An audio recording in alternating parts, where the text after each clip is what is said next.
¿Sabías que algunos creen que esta obra esconde mensajes demoníacos? El Jardín de las Delicias de El Bosco no es solo un cuadro, es un universo de símbolos, figuras grotescas y escenas tan perturbadoras que parecen más un viaje al infierno que una pintura religiosa. Hoy vamos a sumergirnos en este misterio, y te advierto, a lo que verás puede cambiar para siempre tu manera de mirar el arte. El Bosco, cuyo verdadero nombre era Hieronymus Bosch, nació en una época marcada por la religión, el miedo al infierno y la obsesión con los pecados.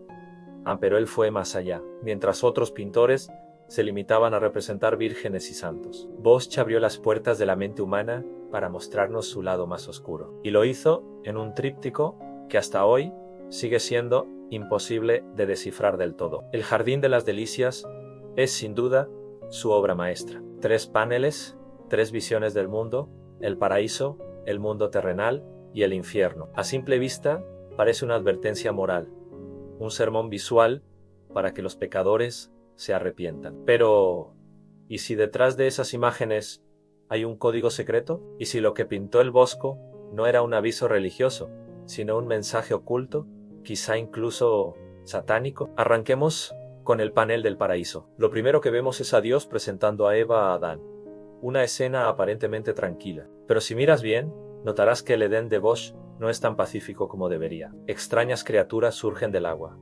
Híbridos imposibles entre animales y hombres pueblan el paisaje. Y una fuente en el centro se eleva como un monumento extraño, casi amenazante. Algunos la ven como un símbolo divino, pero otros aseguran que es un portal hacia fuerzas oscuras. No olvidemos que el Bosco vivía en una época en la que lo prohibido y lo sagrado estaban constantemente enfrentados. Mostrar criaturas monstruosas en un lugar que supuestamente debería ser perfecto, como el paraíso, ¿no suena más a provocación que a lección moral? Hay quienes afirman que ya desde el inicio el pintor nos advierte que el mal está presente incluso en el jardín de Dios. Pasemos ahora al panel central, el mundo terrenal, y aquí todo se desata. Es el panel más famoso, el que ha generado más debates. Para algunos es un simple recordatorio de la lujuria y de los placeres prohibidos. Para otros es un retrato de una humanidad perdida, entregada a la tentación sin freno. Pero también hay una lectura mucho más perturbadora. Algunos investigadores sugieren que lo que vemos no es solo un exceso de fantasía, sino un ritual oculto, un aquelarre disfrazado de fiesta. Fíjate en la disposición de los cuerpos, en cómo las frutas y los animales gigantes parecen engullir a las personas. Hay símbolos geométricos escondidos en la composición que, según ciertas teorías, estarían vinculados a mensajes esotéricos. Imagina por un momento que el Bosco no pintó para los fieles, sino para los iniciados, que cada escena de placer es en realidad una clave de un lenguaje oculto, una invitación a un conocimiento prohibido, exagerado, tal vez. Pero ¿cómo explicar entonces la obsesión casi enfermiza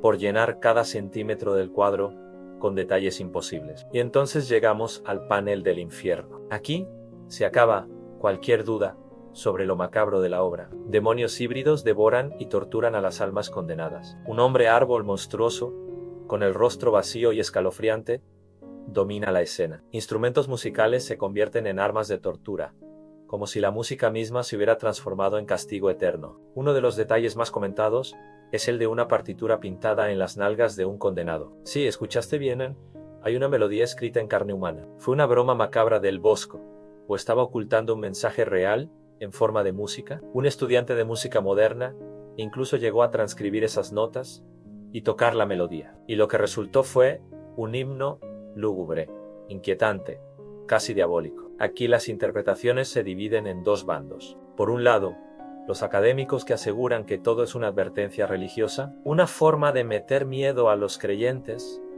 para que eviten los pecados. Por el otro, los que sostienen que el Bosco dejó mensajes satánicos en el lienzo, ya sea como crítica velada, como provocación, o incluso como parte de un pacto oscuro. No olvidemos que este artista vivía en una Europa obsesionada con la brujería, los herejes y las sociedades secretas. ¿Acaso pudo haber formado parte de un grupo que utilizaba el arte como vehículo de mensajes prohibidos? ¿Y si el Jardín de las Delicias no era para todos, sino solo para aquellos capaces de leer entre líneas? Otra teoría fascinante es que Bosch no trabajaba solo con símbolos religiosos, sino también con referencias a la alquimia. Algunos investigadores han encontrado paralelismos entre los objetos del cuadro y herramientas usadas por alquimistas medievales. Si esto fuera cierto, el tríptico sería en realidad una guía codificada para alcanzar la iluminación espiritual a través del pecado y el sufrimiento. Pero claro, esto nos lleva a otra pregunta incómoda.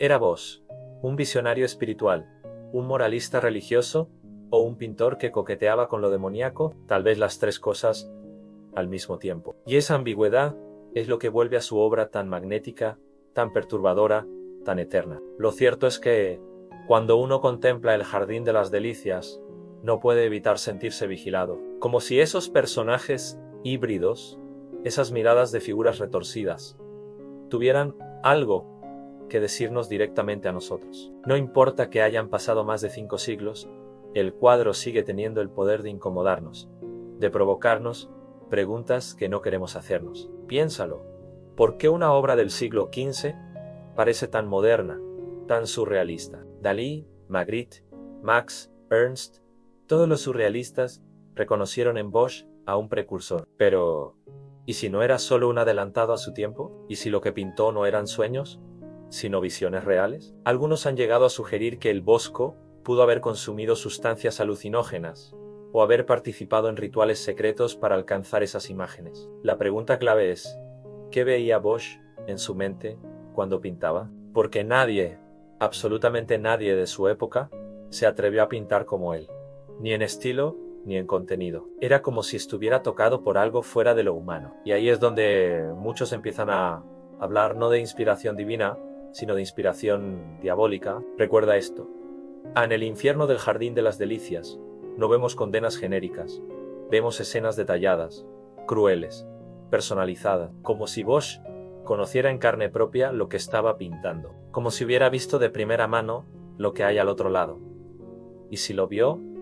¿Y si de verdad creyó haber visitado el infierno? Y es aquí donde te invito a reflexionar. Cada vez que mires una obra de arte famosa, pregúntate, ¿qué quiso realmente decir el artista? ¿Nos mostró lo que todos esperaban o escondió un secreto perturbador en sus pinceladas? En el caso del Bosco, esa pregunta se vuelve inevitable. El Jardín de las Delicias puede ser un sermón, una advertencia, un espejo de la humanidad, o puede ser un mensaje satánico disfrazado de moral cristiana. Y lo más inquietante es que nunca tendremos una respuesta definitiva, porque tal vez ese era el verdadero plan de Bosch, dejarnos atrapados en la duda, fascinados y aterrados al mismo tiempo. Así que, dime tú, ¿estamos frente a una obra maestra del arte religioso o frente a uno de los mensajes satánicos mejor escondidos de la historia? Sea cual sea la respuesta, no olvides que este cuadro sigue cumpliendo su misión, obligarnos a mirar de frente